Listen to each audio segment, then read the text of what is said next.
Welcome back to another episode of One on One with Courtney Starks. And joining me today is founder of the nonprofit organization Janice's Women's Center.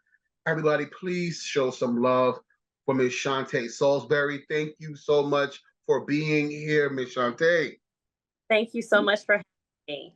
No, thank you, because as I said before, you coming on here and being able to share your story will give hope to other people right now who need someone's journey, right? I think that's a lot of what we deal with in our lives, just needing someone who's going through what we've been or we're going through right now for that hope, right? That hope factor. So for those of you who are just now watching and are seeing this queen, Miss Shante, what does she do, right? Who is she? So once again, she's the founder of Janice's Women's Shelter Center, and it basically provides a safe space for those who are dealing with homelessness, domestic violence, and I'm going to allow Shante to just talk about a little bit about the idea behind creating this safe space for women, and we're going to dive into her story. So once again, welcome, Shante, and please tell us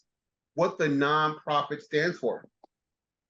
Well, Janice's was started during COVID. So I met a homeless woman in Arizona, and she wasn't experiencing domestic violence per se. She was just homeless.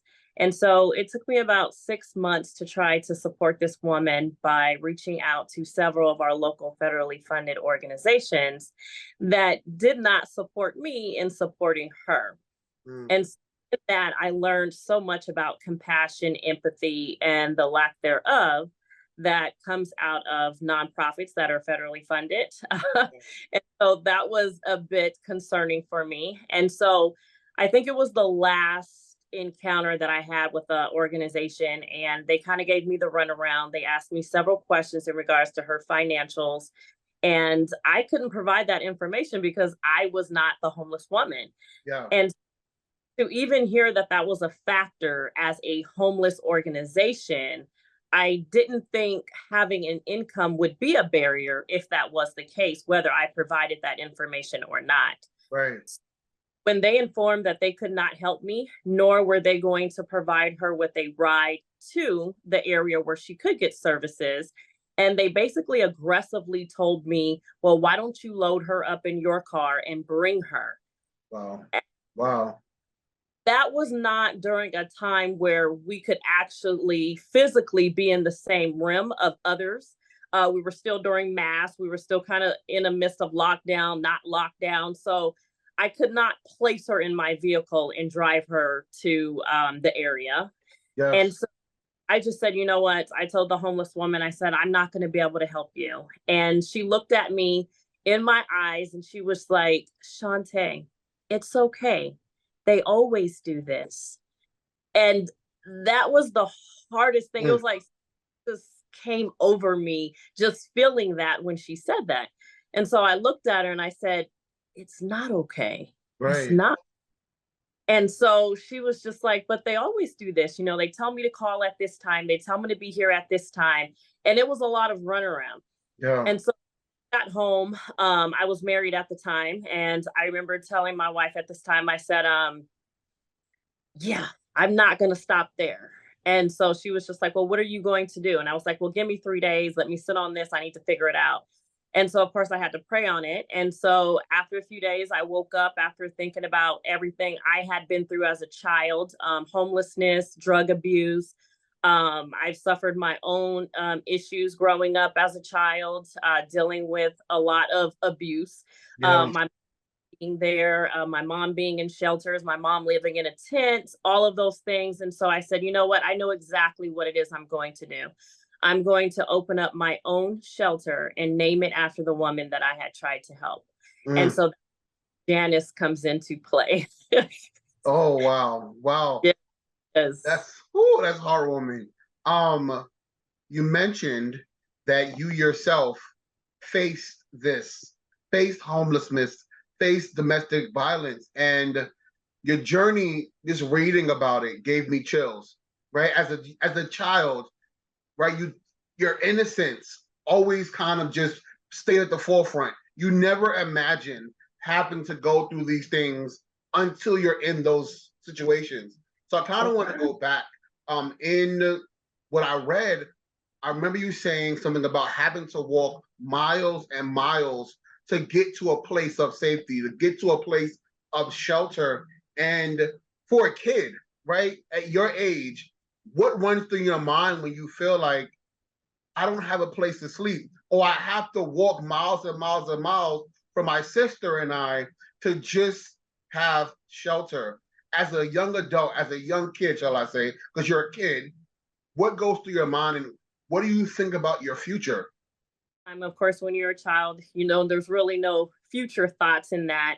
It's more so just those moment thoughts, and you constantly saying, my feet hurt, you're whining, you're crying, you're constantly getting in trouble for whining and crying. Yeah.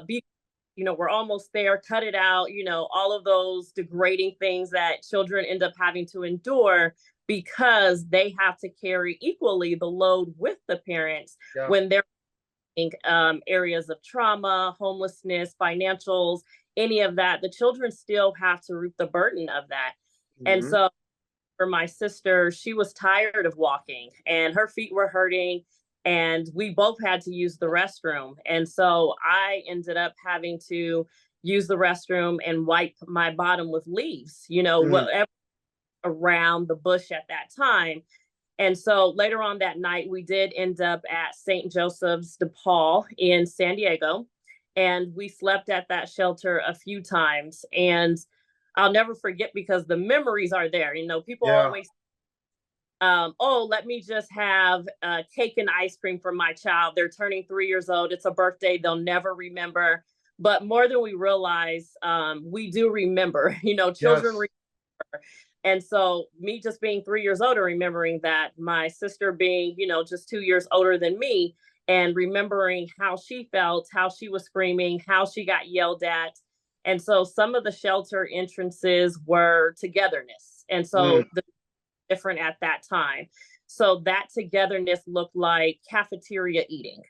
And so we all would eat in the cafeteria. We'd be served in white trays, the to-go trays. So we all had those.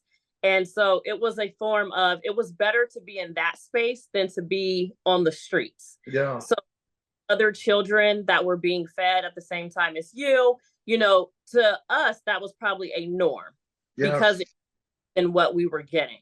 And night, we had our own room. So it was my mom, my sister, and I. We shared a room. Now it's a little bit different when you look at shelters, because it's like an open door dormitory kind of style, like everybody sleeping in like a gym.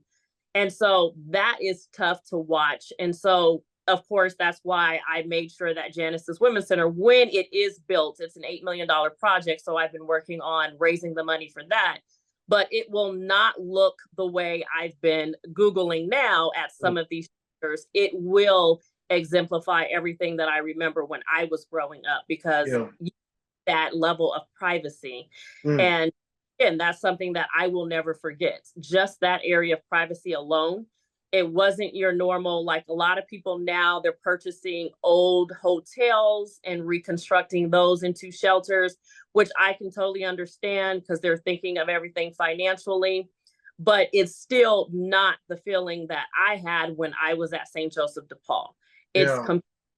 It's a different feel. It was almost like walking into a church.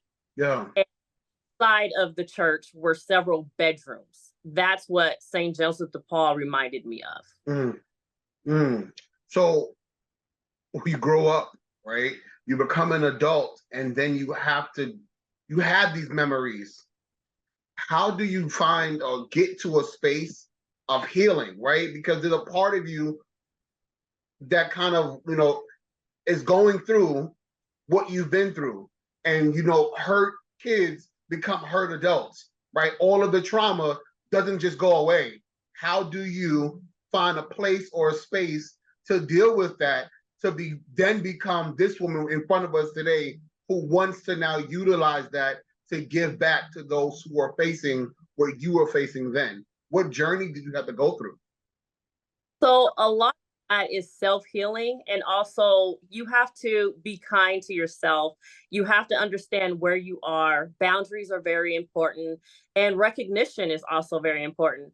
I had my domestic violence situation when I was 17 years old, Mhm. and I had my son when I was 18, 19 years old. That was my first child. Yeah. And of all that trauma that I experienced growing up, like watching my mom smoke crack in front of me and my sister, watching my mom steal clothes for her drug dealer Yeah. versus I to go to school. And so those types of things were hard. You know, me and my sister being in and out of the system, that Hmm. going from house to house in different family members' homes, feeling like we're being fought over. That was Yeah. all tough.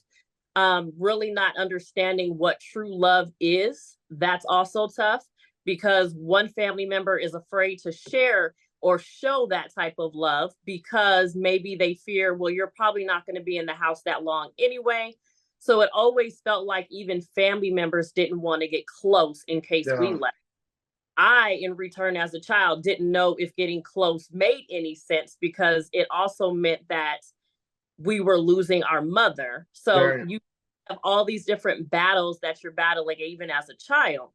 And so for me, just kind of sitting in this as an adult now, I kind of look at those things when I hear people say hurt people hurt people. Mm. I all in a mindset because I don't intentionally seek out to hurt people just because I didn't have a mother. I Right. don't Right. out to hurt people just because I watched my mom do drugs over take care of me and my sister. So that's something that people have to be more aware of and how they actually, you know, heal and work on things, how they actually deal with certain factors, Yeah. recognize triggers. That's also very important.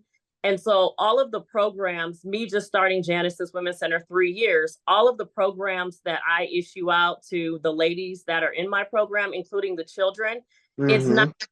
that I equally don't embark on. And Right. so it's something I'm going through it with them. I'm never going to create a program that I would say, hey, you know what, you go ahead and be the trial monkey of this one. Yeah. No, actually look at because I was so young when I experienced my domestic violence. I kind of feel like I was born into a world of domestic violence, a world Mhm. of a because of the whole drug addiction, alcohol addiction, and having to be placed in the system. Yeah. So yeah, it's all about how you actually move. It's about Yeah. how you know how you adapt, all of those things. You know, never seek out to do anything. Be very intentional. So those types of things is what I focus on. Yeah. We know that you have provided, or at least want to provide, housing for women who are dealing with these things. So, what other resources do you have for victims of domestic violence? So I actually hold domestic violence program underneath Janice's Women's Center. Yeah. Um, the funds to be able to house. So I actually partner with some of the local organizations that, of course, they work with domestic violence. So they do the housing for me. Yeah. Everything I provide, I just make sure I'm working hand in hand with the client and the shelter that they're in. Make sure that they're receiving the counseling, make sure that they're going through all of the housing voucher programs, make sure that they're on aid, of course, medical, Yes. food, all of that. So therefore, I can move forward by guiding them through the system. And I say guide because I never want to tell them that they have to do something because they've Yeah. been told. So I guide them through it by providing resources. And so I'm also the biggest networker here in Arizona. So Mhm. pretty heavy by making sure I know somebody in the housing department, someone in the psychotherapy department. I know law attorneys. I know affordable housing. So I know a lot of people. So therefore, Yeah. I guide the ladies into their next steps of success Yeah. and give them 5 resources each and every time that they have to do something. So it's like, hey, if we're getting ready to do mental health, here's 5 resources that I've probably already connected with. They're probably my low key supporters. And so now the ladies just have a choice. So they can call all 5 or just choose one. But at least I know I'm comfortable enough that this individual already knows that most likely if they're being sent over by Janice's Women's Center that they need my support. They need Yeah. the community to help them find true sustainability. So therefore, we're not lacking anything. I'm really big on re-entry. So as long as we guide them all the way through the steps of getting them into long-term permanent housing, at that time, we are literally doing our job. We want to make sure people in there and understanding that where we feel most empty is when we're sitting in a space by ourselves. And so even after I get them into permanent housing, I don't stop. So I with them, I'm their domestic violence advocate at this point, and we're still pushing and pursuing more dreams past us getting into long-term housing. So that looks like college, career-based. If you want to open up a business, if you want to establish a nonprofit, then I'm all for it. That's what I'm here for. You know, it's so crazy that you mentioned that, because my next question was going to be, how do you help these women achieve healthier lifestyles, right? And I love that you answered it before I could even ask you, because a lot of times we move people into housing and then we go. And we don't realize that there is so much more to be done. The housing part is literally just the beginning, right? It's not even a scratch to the surface of what these women have gone through and the life that needs to be rectified or fixed, or, you know, like you said earlier, guided, right? Because a lot of times we throw people in places, they're like, okay, you're good, you'll be okay. And there's no guidance, and people end up going back to what they feel is comfortable and what they feel is normal. So I definitely love that you do that. I really, really do. The programs help, because now you're like the mother or the auntie, you know what I mean? When I think of this, my next question to you would be, do you believe that people of color and people in marginalized communities are more so impacted than our counterparts when it comes to domestic violence? I would say no. I feel like it's pretty equal. It's just everyone speaks out differently, I want to say. So Black community, we're actually, it's more embedded in us to not speak up, not ask for help. Like, we're uncomfortable asking for help. So I've noticed that I help a lot of white women. There's a lot more white women that come to me and ask for help. And so the percentage within white women is larger. I would say I'm at the 60%. Okay. And when it comes down to Black women, it's probably about 30%.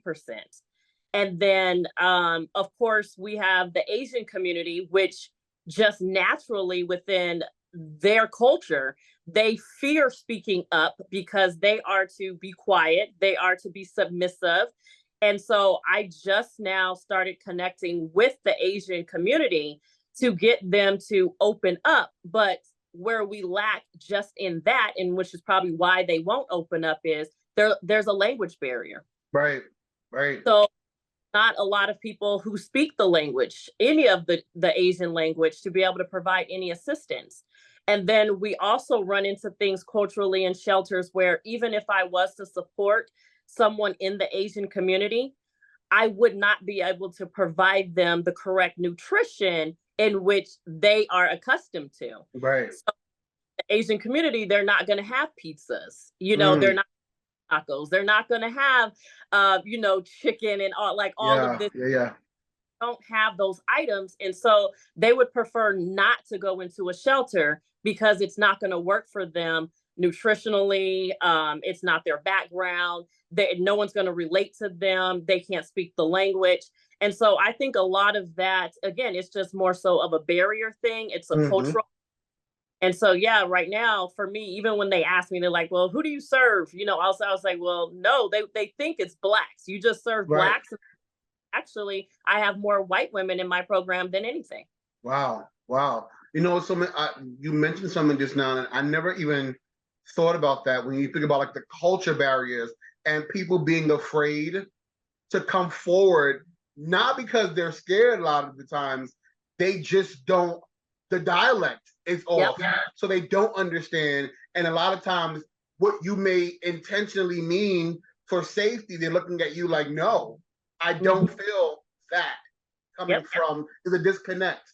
So how do we find ways, I guess, or avenues to then direct them or redirect them to spaces and places where there is comfort and the dialect does make sense? So for me, I connect with all cultures and I bring people in that can speak Spanish, that can speak Dutch, that can speak Chinese, that can speak Yeah. Korean. So for me, that's big because I want to serve broad. So I Yeah. don't just serve a small community because it is domestic violence and it does Mm-hmm. culture in every ethnicity. It isn't specific to just whites. It isn't specific to just blacks. And so it's important that I share this with everybody. So therefore other organizations can get a better understanding that we do need to open up our nutrition if we are housing individuals, period. Not everybody eats tacos. Right. And are going to actually be servants and leaders, then that is something that we have to make sure that we're providing for everyone. Because at this say I serve all, well, clearly you don't serve all because you can't feed all. Right. Right. And so it's important. And you don't serve all because you don't speak to all. You can't.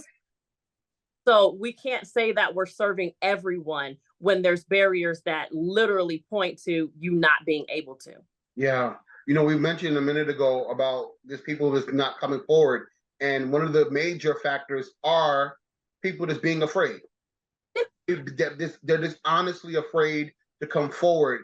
So my question would be, what is some advice you would give to those women who are looking at what you're doing in Arizona, Phoenix, Arizona, and want to do something, but they're afraid? What do you say to them? Well, when you say they want to do something, like individuals that want to get involved or individuals that want to leave? Individuals that want to leave, but they're afraid. They're naturally just afraid of what can happen after. Like, and they want the help, but they're afraid to get the help. What do you say to them? That is definitely something that you have to feel wholeheartedly. Because when they come to me, individuals, women, when they come to me and they say, hey, Shante, I'm ready to leave, the moment they walk into a shelter and they actually have to sit in that and process that they are not in this space of familiarity, that this isn't a home, you know, your children may or may not be able to come with you. Yeah. Or if you come with you, this isn't the same space. You're sharing a roof with your child. It's not your custom living. You could be sleeping on a cot. You could be sleeping on bunk beds. The space it doesn't look like it's just you and your children. So there's others. And so when they go into this space at that point is when they realize, I can't do this. Mm-hmm. I'd rather be with my abuser than to sit here in this space with this woman that I don't know. Yeah. So that is why I don't take referrals, because I have to meet a woman at a place where she is literally saying, I am done. And whatever it is that we work through together, I'm willing to do this with you, Shante. Yes. So it's very important that she understands I am going to be there with her wholeheartedly. I am not one of those organizations that's like, look, you have 120 days and I'm never again. You're never going to meet me again after this. As long as she wants to do the work, I am going to stand with her the whole time, even after she gets into permanent housing. Yeah. So I think the biggest fear is feeling like you're alone. Yeah. And I think that's in most cases, right? When you're dealing with situations like this, feeling like no one, or even kind of feel like no one else is going through this. Meanwhile, there's thousands, hundreds of thousands of people who are going through the exact same thing. You wrote a book. Yes. Let's talk a little bit about this book and how did you feel after writing it? So Dysfunctional Blessing, I wrote that book in 2016. It was published 2017. I wrote that honestly because I was going through so much with my ex-husband, and I call him like the serial cheater of the world. He cheated. And I was a military spouse for 12 years. We were together for 6 years.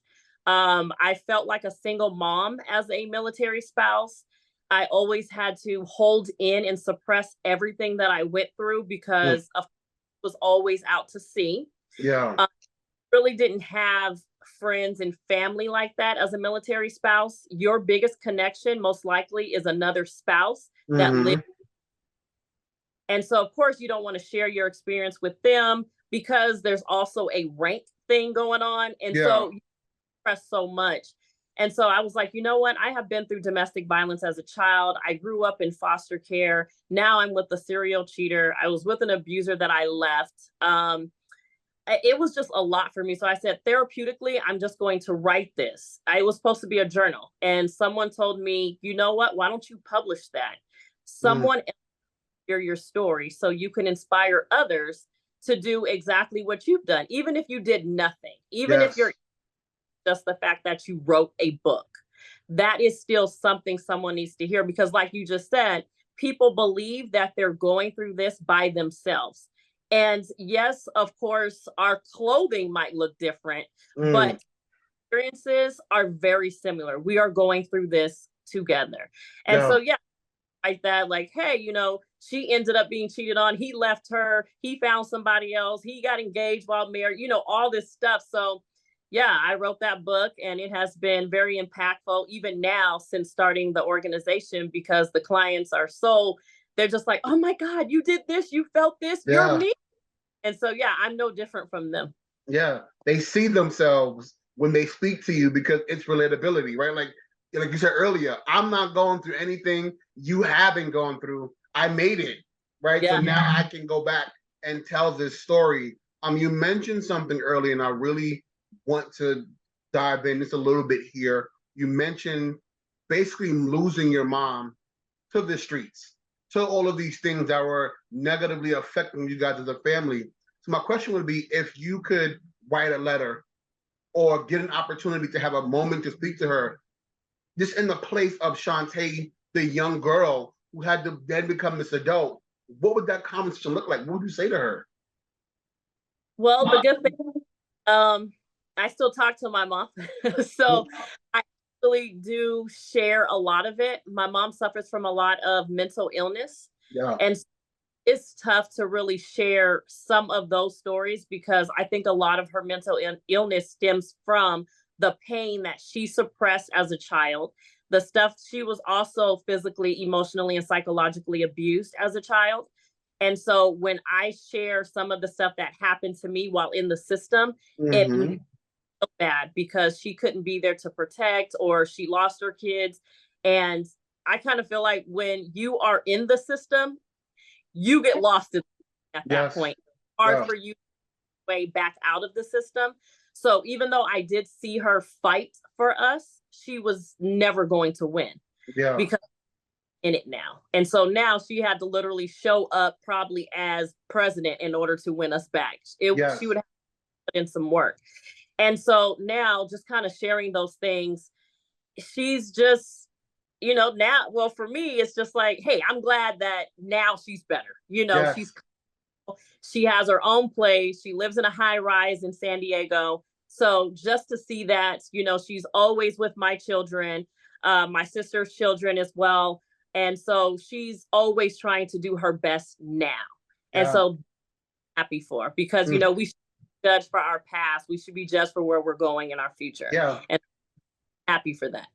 That's great. That's like a piece of forgiveness, right? Like, I forgive you for what was, and we're here now, and we can now celebrate the moment together where we made it to. One of the things we've shared in this conversation today is that as much as adults go through these things, the kids are the one who suffers. They're the ones who reap these lows, and they become these adults who are now lost in society. So what are some tips you would give to youth who are on the brink of homelessness to help them prevent homelessness in adulthood? So it depends on the level of the circumstances in which homelessness arise. And so, Yes. like a lot of my clients, the women, they have children that are young that have experienced and seen domestic violence, in which now they're pretty much walking the streets with their parents. Yeah. And so heavily involved in the children's lives because I want to make sure that we are actually providing them behavioral health assistance, psychiatric assistance, counseling, therapy, I'm making sure that they actually I have alphas and kappas that get involved with my organization as well. So our young men, the youth in my program, they're actually sitting with, if they don't have fathers, they're sitting with these men. So therefore they have that level of empowerment and someone to discuss that with, of course, Yeah. life. Same thing with women. So I have a lot of women that support the program. So if I have young ladies, they actually sit with them. The high schoolers and the colleges, they get involved to actually assist the young children in the program as well. So they're not feeling alone. So remember that the same thing that the adults feel, the children feel as well. They're actually taking it a lot harder because they feel like they have no voice. And fled somewhere and now they're homeless. There's really no decisions coming from the children.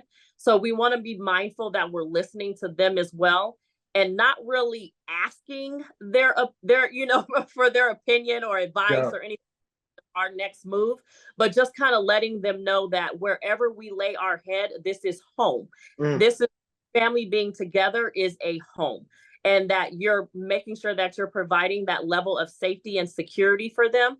Now, if I get a lot of children that come to me and they're just homeless, and I would say that's more so in the LGBTQ community. Yes. So picked out and they end up homeless and they have nowhere to go. The best thing for that is going to be able to, you have to reach out to an organization. For me, it's 1 in 10. So there's a here that also is one of my allies and helps me out. I would connect them straight to them because that is our homeless youth within the LGBTQ community. And they have housing and assistance. The most scariest thing for me is knowing that there is a child, anyone under 18, walking the streets, amongst others, of course, adults that suffer from homelessness, because theirs is drugs, a heavy case of mental illness. And I wouldn't want a minor sleeping next to someone that is embarking on that type of, counseling, therapy. And so, just kind of understanding that the reach out is most important. Yeah. You mentioned just now about reaching out. How can the people within our communities, whether it be Phoenix, Arizona, or New York, New York, how can we do a better job in providing safe spaces or referring people to safe spaces? How do we do our part? I would say every state is supposed to have a 211. Okay. So make sure that the 211 is actually fully funded and of providing the correct and accurate resources that are available within your state and the different counties. That's going to be very important. 211 has kind of slipped off, I want to say, because of COVID. And so 111 kind of slipped off. And so we want to make sure that programs like that is still running. That was something that my mom always utilized when she was homeless. She always called 211. That helped her find out where the shelters were for the night. That told her where the bread pantries were so she can get provided food. That told her how to get transportation. And if she needed a bus token, 211 on point back in the day. So we need 211 is on point today, because now our homelessness looks different. Now it looks good. No, thank you for sharing that. Shante, I thank you for your transparency. We need more people like you who are willing to advocate unapologetically, and pour out without expecting anything in return. How can we support you, follow you, and just be a part of your network? Well, definitely actually provide a whole platform for therapy. It's called Talk Therapy. It's on centralcityradio.com. So if you jump on there, you can listen to me any time of the day and kind of hear me elevate everyone and, kind of guide them through some, whatever it is that they're going through. So there's different. The other way is you can connect with me at www.janiceswomencenter.com.